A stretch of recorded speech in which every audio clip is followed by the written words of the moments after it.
La otra causa de dificultad respiratoria en el neonato es la neumonía congénita. Esto se caracteriza porque hay una dificultad respiratoria creciente, ya sea en cualquier edad gestacional, desde los pretérminos hasta los niños a término, pero lo importante es que hay un antecedente infeccioso, una ruptura de membranas de la madre más de 18 horas o vaginosis por estreptococo por el meningo. Bueno, las causas son múltiples, tenemos las causas intrauterinas, que son las causas de TORCH, también micobacteriotuberculosis, listeria, ¿verdad? Y las causas perinatales, que son las propias de la sepsis, que vamos a estudiar cuando toquemos el punto de sepsis neonatal. Acá la radiografía prácticamente es indistinguible del SDR del prematuro, ¿verdad? Y una radiografía prácticamente, pero que se caracteriza que tiene derrame pleural. Entonces el manejo debe ser descartar, en este caso, la parte infecciosa, tras el cultivo, hacerle perfil infeccioso, iniciar antibiótico-terapia con ampicilina más aminoglucosa y el apoyo ventilatorio no invasivo. Si no lo tolera, entonces utilizaremos el tipo invasivo. El síndrome de aspiración meconial es un síndrome muy importante que debemos recordar. Se caracteriza por una dificultad respiratoria que aparece en aquellos niños que han tenido el antecedente de líquido meconial. La madre ha tenido líquido meconial en el parto y aparece una dificultad respiratoria también de intensidad creciente. Recordar que el 8-25% de los embarazos tienen el líquido meconial, de los cuales el 20-30% de estos bebés con líquido meconial nacen deprimidos, pero solamente de este 20-30%, solamente 5% desarrollan la dificultad respiratoria, o sea que no es muy frecuente.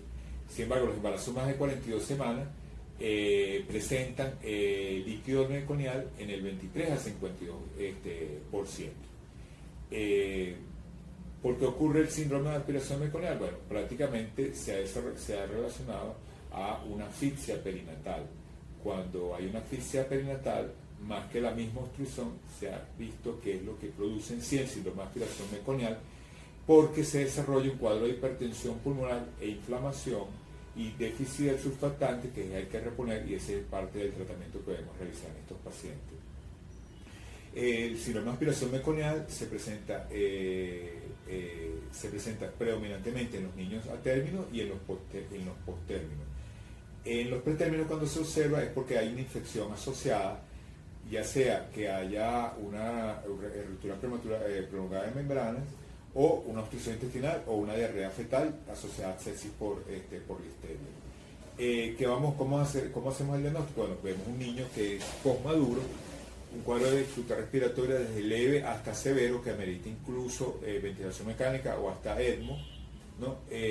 Ahí la gasometría es hiposemia con hipercania, acidosis metabólica por la asfixia perinatal.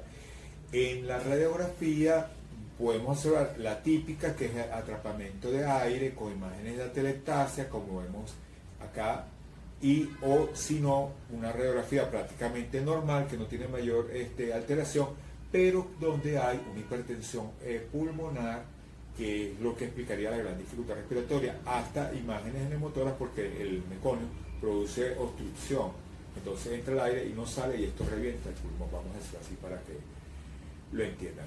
Se clasifica de acuerdo a la necesidad de oxígeno y la ventilación mecánica. El grave sería aquella donde incluso el paciente tiene ventilación mecánica y la moderada sería una FIO2 más de 0,4 y la leve sería una FIO2 menos de 0,4.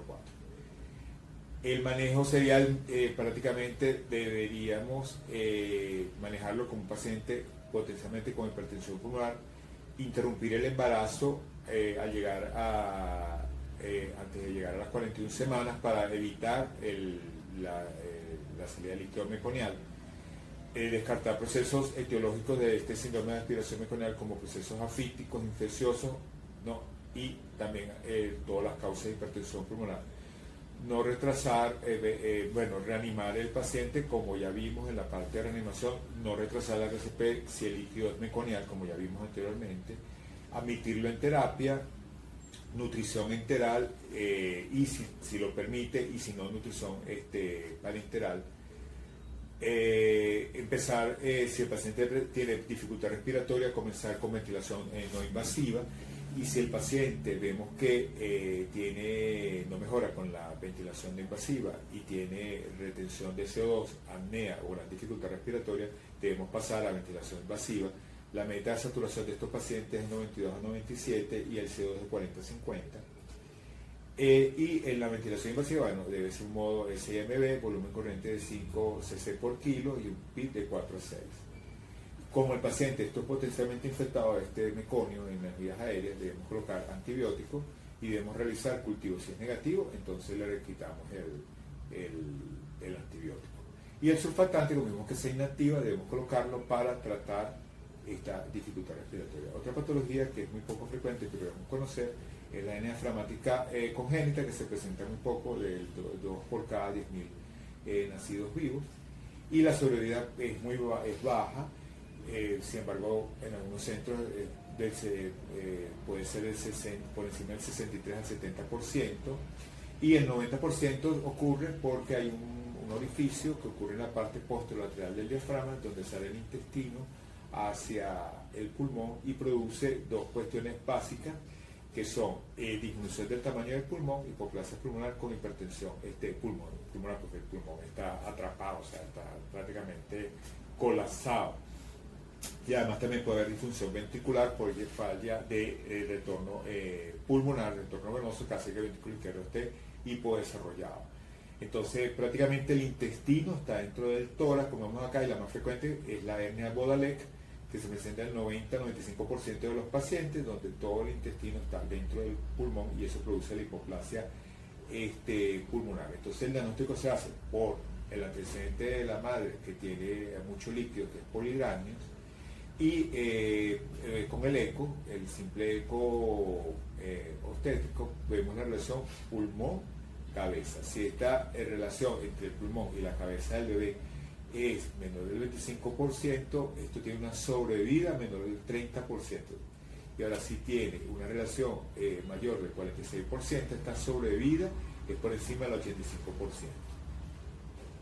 ¿Cómo se trata? Bueno, normalmente la dificultad respiratoria puede aparecer de varias formas. Si aparece en las primeras 6 horas, esto es un signo de mal pronóstico, porque quiere decir que está muy comprometido el pulmón y hay mucha hipertensión pulmonar, y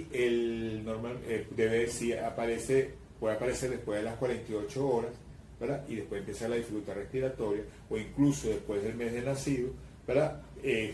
Pero entonces acá el paciente puede debutar como dificultad respiratoria o como una obstrucción intestinal por la misma hernia, que está prácticamente el intestino, está dentro del tórax. Cuando el paciente presenta dificultad respiratoria, lo que hay que hacer es una ventilación de tipo gentil, en la cual se usa volumen corriente poco, 4 cc por kilo, con un CO2 que se utiliza alto, un CO2 de hasta 70-75 milímetros de mercurio, y un oxígeno de 80-85 de saturación. Debemos realizar la descompresión oronasogástrica para lograr que no se distienda el intestino y evitar más compresión del pulmón. Otro problema importante es la apnea, que se define como falla de la respiración, o sea, que el bebé no respira más de 20 segundos, deja de respirar. Pero sobre todo si se acompaña esto de falla, disminución de la frecuencia y disminución de la saturación. O también con tiempo menos de 20 segundos, pero si se acompaña, como dije, de falla, disminución de la frecuencia y la saturación. También la apnea de la premotricidad hay que definirla como aquella que aparece en los menores de 34 semanas. ¿Verdad? Y eso ocurre por inmadurez del centro respiratorio. La apnea del prematuro puede aparecer incluso hasta las 34 semanas de edad. Por mostrar la etiología múltiple. Tenemos apneas centrales o apnea obstructiva. La apnea central, que es por falla en el centro respiratorio, y la apnea obstructiva ocurre sobre todo por flexión o extensión excesiva del bebé, que es importante que lo recordemos, o cualquier problema obstructivo del bebé de la vía aérea. Pero son múltiples las causas. Entre las causas neurológicas tenemos malformaciones, hemorragia cerebral, ¿verdad? Problemas también de la vía aérea, que es muy importante que recordemos todo lo que es traqueomalacia, laringomalacia, problemas en sí del pulmón, que el pulmón de alguna forma tenga algún problema de tipo neumonía, tipo de la pared torácica o del diafragma. Y también es muy importante las causas como la causa intestinal, el reflujo gastroesofágico, se relaciona mucho a procesos de tipo apnea y debemos manejar este tipo de problemas gastrointestinales.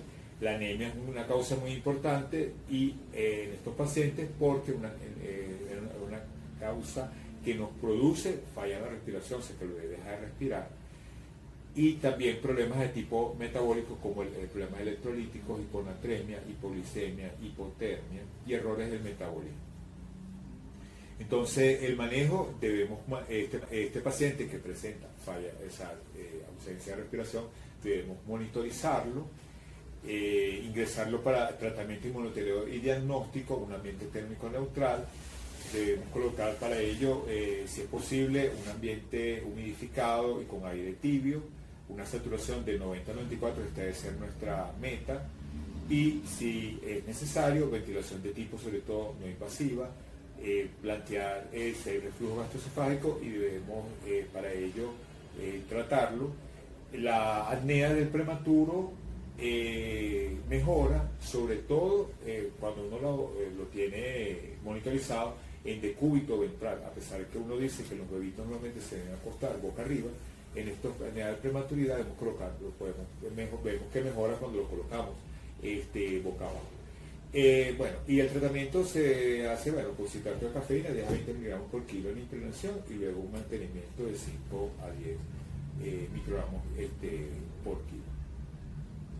Y por último tenemos la enfermedad pulmonar crónica, que se entiende como la dependencia de oxígeno más de 28 días. Esto se produce ¿por qué? Sobre todo en los prematuros que han sido sometidos a mucho tiempo de ventilación mecánica o mucho oxígeno, o que tienen patologías como lo que llamamos ductus, que ya explicamos anteriormente, o aquellos pacientes que le hemos puesto mucho líquido, ¿verdad? Mucho líquido endovenoso que no hemos manejado en forma adecuada. Estos niñitos que sobre todo también presentan ductus, ¿verdad? Y malnutridos son los que presentan enfermedad pulmonar crónica, y acá mostramos cuál es la definición. Si es un recién nacido menos de 36 semanas, ¿verdad?